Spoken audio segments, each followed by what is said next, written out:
It was one of those remarkably serene evenings in early spring, where the sky was adorned with gentle shades of lavender and rose, and the air was filled with the fragrance of freshly mown grass. Having just come back from the grocery store, a seemingly mundane outing, yet one Eleanor, cherished undertaking in solitude.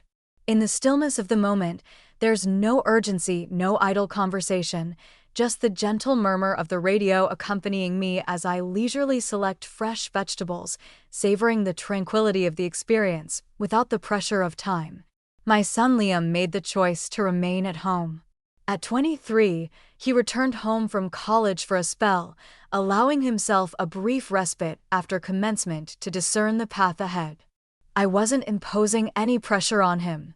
I recall the profound sense of disorientation I experienced in my early 20s, and I wished to grant him the freedom to breathe, to reflect, unburdened by the relentless clamor of expectations. His presence was a welcome comfort once more. The silence of the house had grown oppressive since his departure. As I stepped inside, the air was infused with the subtle scent of aged timber and a hint of lemon cleaner. Liam lounged in the living room, sprawled across the couch, as an old detective movie flickered on the screen, one of those classic films I used to enjoy during his youth alongside his father, Arthur. As I stepped inside, he lifted his gaze and offered me a warm smile. Not one of those polite smiles, but a warm, authentic grin that stirred something profound within me. "Hey, Mom," he said, propping himself up slightly. "Need help with the bags?" I declined, assuring him that I didn't have much to carry. I stepped into the kitchen, placing the brown paper sacks on the counter with a soft thud. He trailed behind me, propped against the door frame just as he did in his youth, silently observing as I immersed myself in my tasks. We engaged in conversation about the little details as I unraveled the intricacies of the job hunt, reflected on the peculiarities of readjusting to life at home, and noted how my garden was already bursting forth with early growth. Tonight, he seemed more present than usual. He was there, fully engaged. His gaze lingered on me as I navigated the kitchen, and I noticed myself slowing, becoming acutely conscious of each motion I made. The evening meal was unpretentious. A succulent roasted chicken, accompanied by tender steamed green beans and creamy mashed potatoes. We dined at the petite round table by the window, the very one that had graced our kitchen since Liam was clad in diapers. The sun was nearing its descent, spilling golden rays through the curtains, enveloping the room in a warm, intimate glow. He recounted a tale of a girl he dated during his college years, a relationship that left him somewhat battered, though he chose his words carefully. It was evident in his speech, the deliberate selection of each word he uttered. I paid attention, offering a nod when he sought solitude and chuckling softly at his self-deprecating humor. It had been ages since our conversation flowed in this manner. Engaged in a deep conversation. Following dinner, we remained at the table, savoring the moment. I filled 2 delicate glasses with a modest pour of wine for us both. He typically refrained from sharing a drink with me, yet this evening carried an air of distinction. Perhaps it was the silence that enveloped the house, or perhaps we were both yearning for something beyond mere sustenance to bridge the gap that lay between us. Eventually, we found ourselves returning to the living room. He reclined on the couch while I nestled into the armchair opposite him. We reminisced about films, shared stories from his youth, the adventure to Yellowstone, and the incident when he fractured his arm after tumbling from the neighbor's swing. I observed the manner in which he gazed at me, not in the manner of a child towards a parent, but as a man regarding someone he held in profound affection. I'm not certain when that transformation occurred, yet it was far from unwelcome. It came as a complete surprise. A smile graced my lips more often than before. My cheeks flushed with warmth. It was more than merely the wine. He inquired about the details of my existence. Reflecting on the years that followed his father, Arthur's, passing, I pondered how I navigated those solitary years. While many remained silent, he chose to inquire, and he truly paid attention. His gaze remained fixed, unwavering from his phone, and he refrained from nodding in a gesture of courtesy. He leaned in, resting his elbows on his knees, his expression gentle yet intent. "You possess a strength beyond your own perception, Mom," he murmured gently. "I can't fathom how you manage that." His voice wavered slightly at the conclusion, and I caught a glimpse of something fragile pass over his features. Without a moment's hesitation, I extended my hand and grasped his. It was a primal urge, the kind that surfaces when you yearn for someone to feel secure. "I accomplished it for you," I declared. "Your presence was the spark that ignited my mornings, compelling me to rise from the comfort of my bed." He held on tightly. His thumb caressed the back of my hand was brushed, a jolt of something stirred within me. Not inappropriate, merely profound, heartfelt, and unfiltered. We lingered in that position for a brief moment. In the stillness of the room, the only sounds were the rhythmic ticking of the old grandfather clock echoing from the hallway and the soft, persistent hum of the refrigerator. The soft glow of the lights created a serene ambience, allowing shadows to waltz gracefully along the surfaces of the room. "I long to offer something in return," he murmured softly. "For all the things you sacrificed for me." "You already possess them," I replied. Yet, as the words left my lips, I became acutely aware that I was uncertain of what I truly meant. Significant. Perhaps it was simply the sensation of being acknowledged.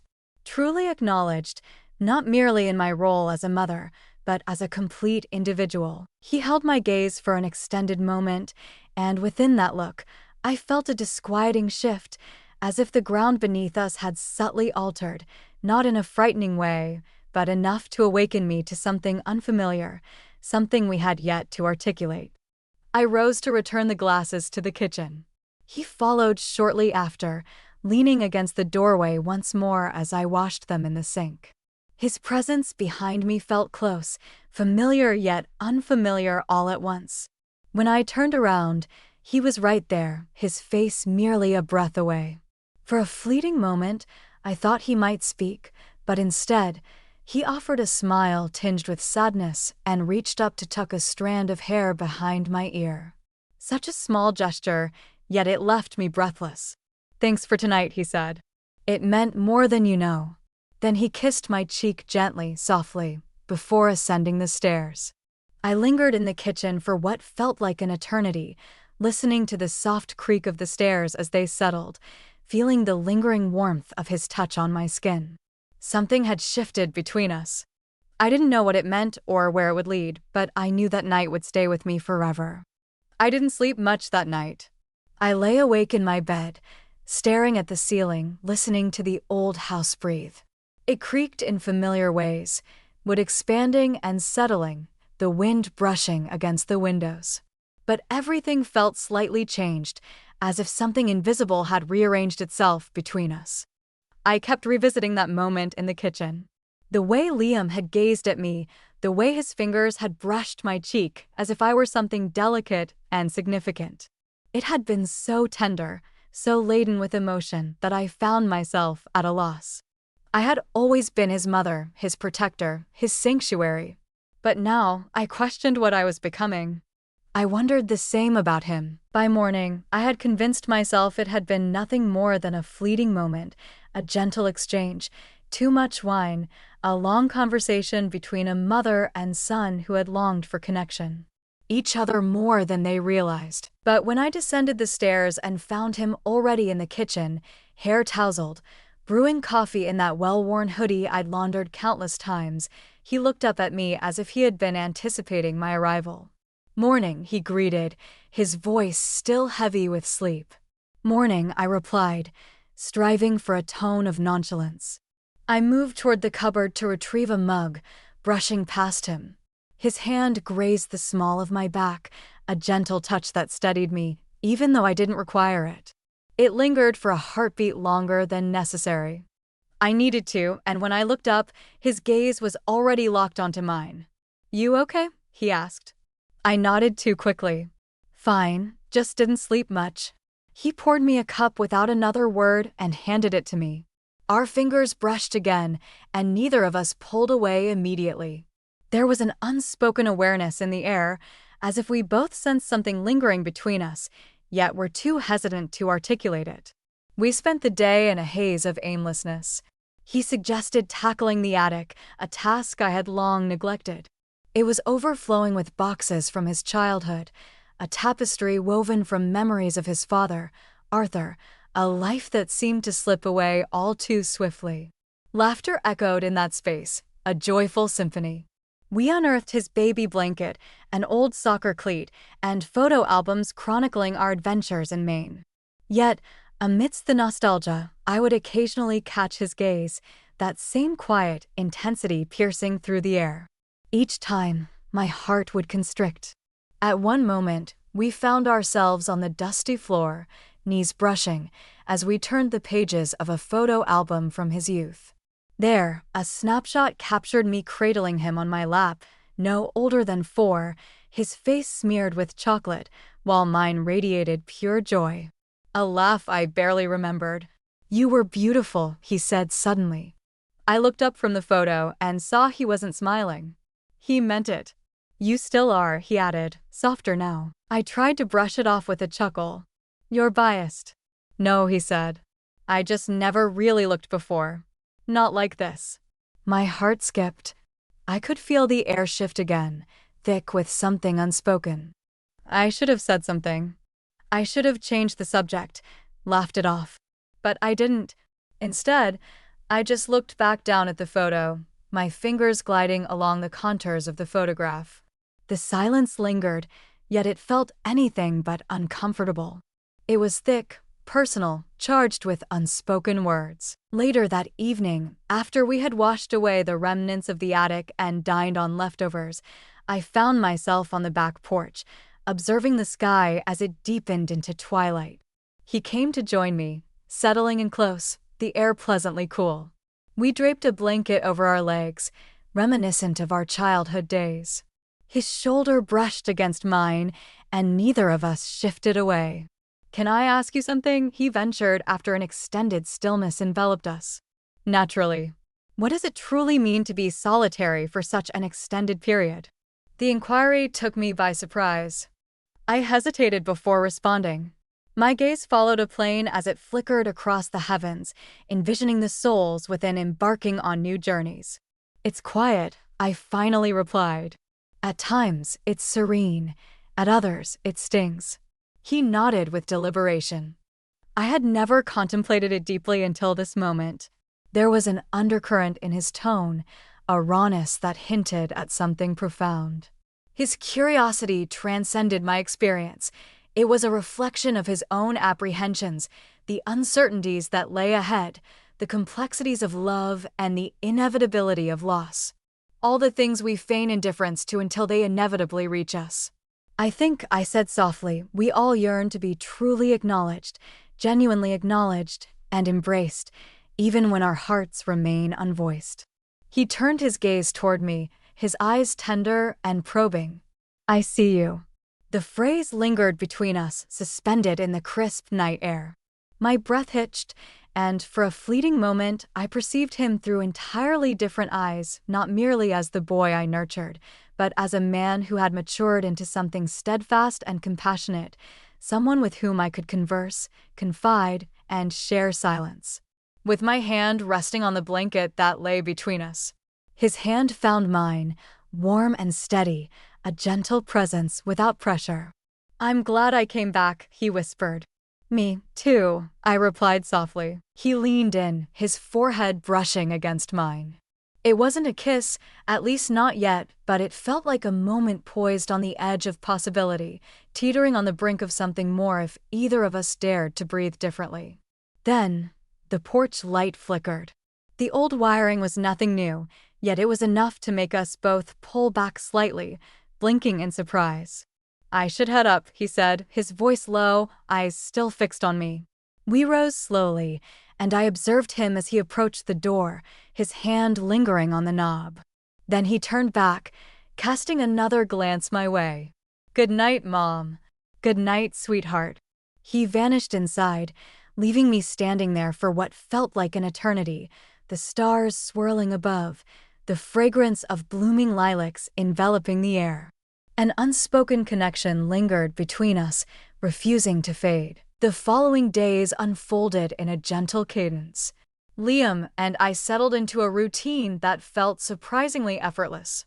Morning coffee shared in the kitchen, long walks through the neighborhood in the afternoons, small house chores we tackled together just to fill the time.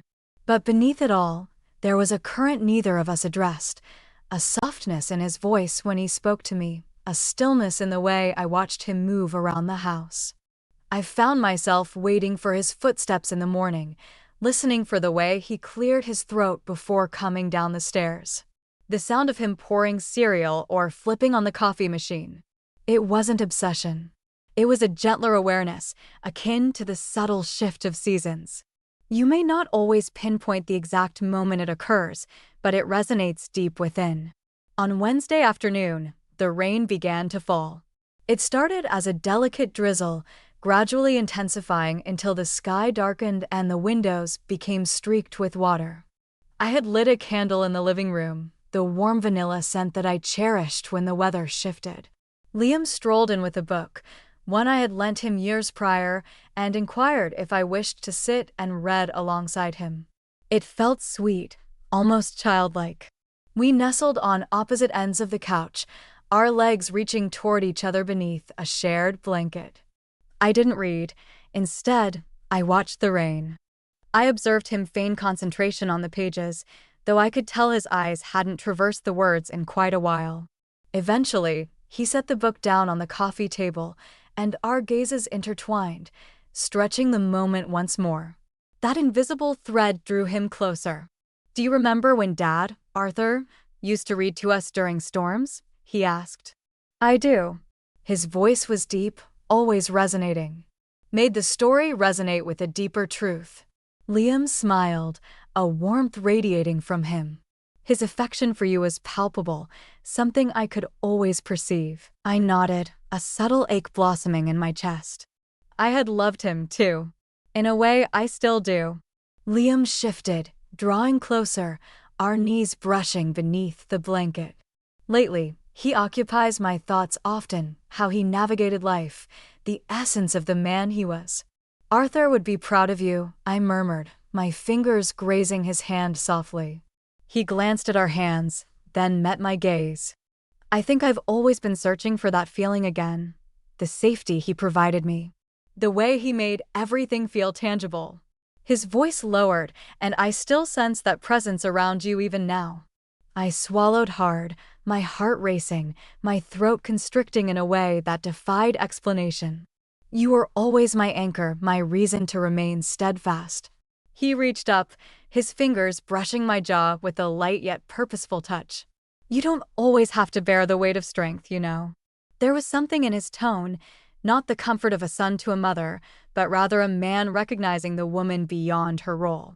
The woman who had the weight of everything she bore alone. My eyelids drifted closed. His hand lingered on my cheek, warm and unwavering.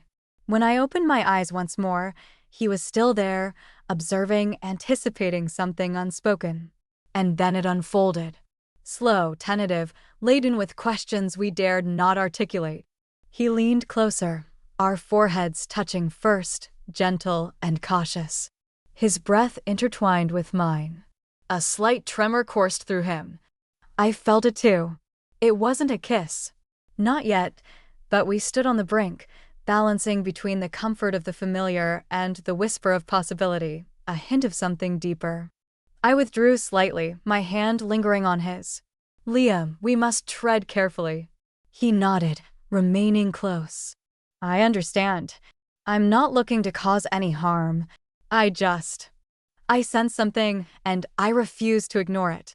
Outside, the rain fell softly, the only other sound the gentle flicker of the candle beside us. "I feel it too," I confessed, my voice barely audible. His fingers wove through mine, warm and steady. "I don't want to lose this," he murmured. "You won't," I assured him. We lingered in that stillness for what felt like an eternity, simply inhaling the shared air, fingers intertwined, allowing the moment to envelop us. No further gestures were necessary. The weight of unspoken connection hung palpably between us, potent enough to alter the very fabric of our existence, regardless of our choices. Later that evening, I found myself in the kitchen, rinsing dishes while the window above the sink fogged from the warmth within. Liam entered quietly behind me, placing a towel on the counter, drying the plates as I passed them to him. It felt like a dance we had performed countless times, yet an unfamiliar sensation enveloped the moment. As I extended my hand for the final dish, he leaned in, pressing a gentle kiss to the back of my shoulder, soft, respectful, devoid of any demands, simply a presence beside me. I hesitated, my heart racing. "I'm still your son," he murmured. "But tonight, I wish to be someone who is here with you." Tears brimmed in my eyes. I didn't turn to face him. I merely nodded, allowing the warmth of his being at my back to envelop me like a comforting blanket. It wasn't a night of resolutions. It was a night of recognition.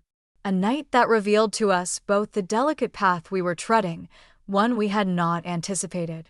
A path carefully delineated, not shrouded in confusion, a path neither of us wished to traverse without grasping its implications.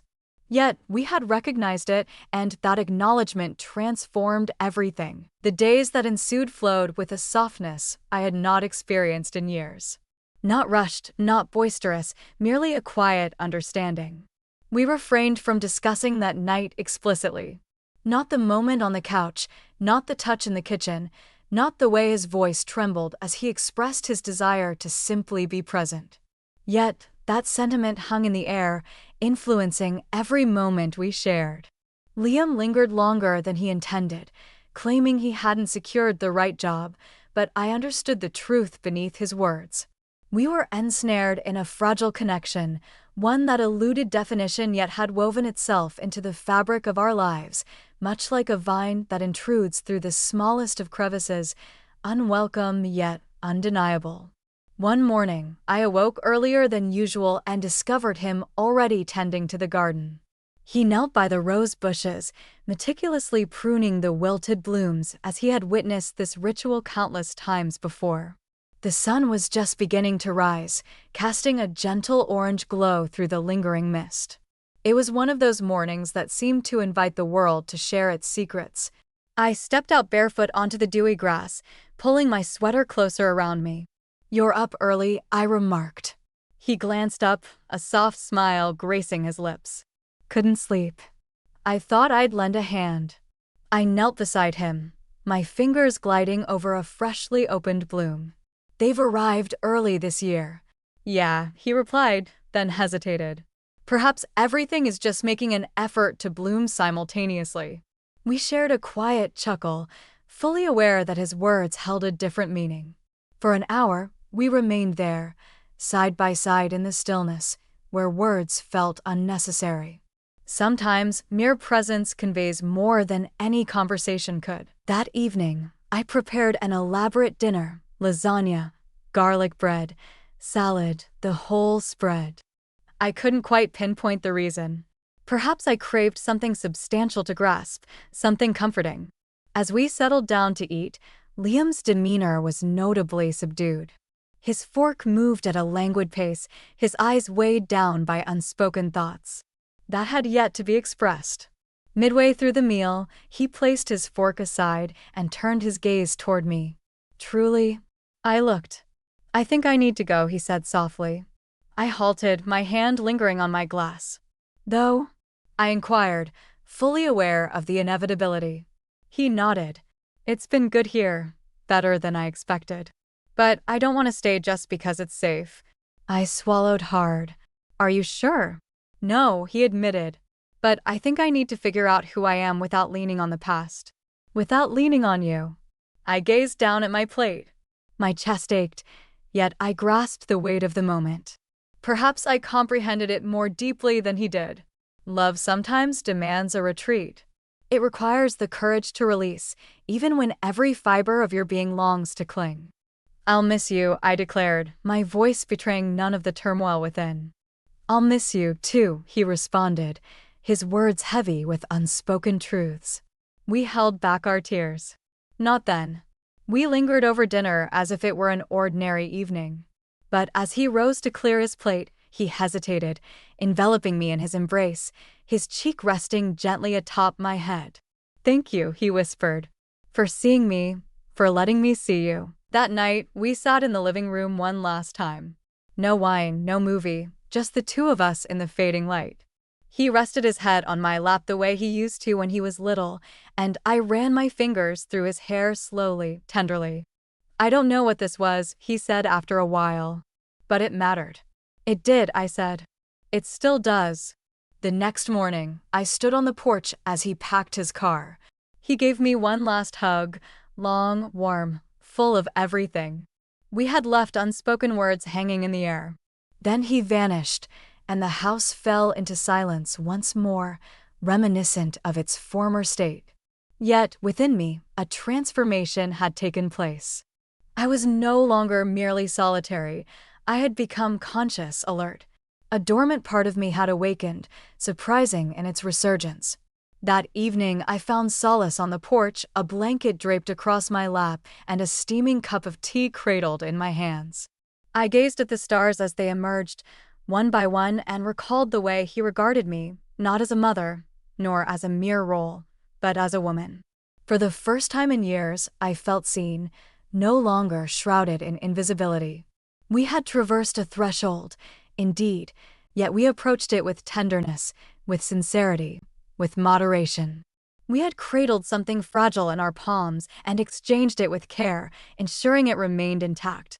He would forge ahead to construct his future, while I would remain here, nurturing my own. Yet, in that fleeting moment, something exquisite had unfurled between us, grounded not in longing, but in comprehension, and I would forever hold it close, silently. That evening had transformed everything, and even now I find myself seated in the stillness and recall, not with sorrow, but with wonder.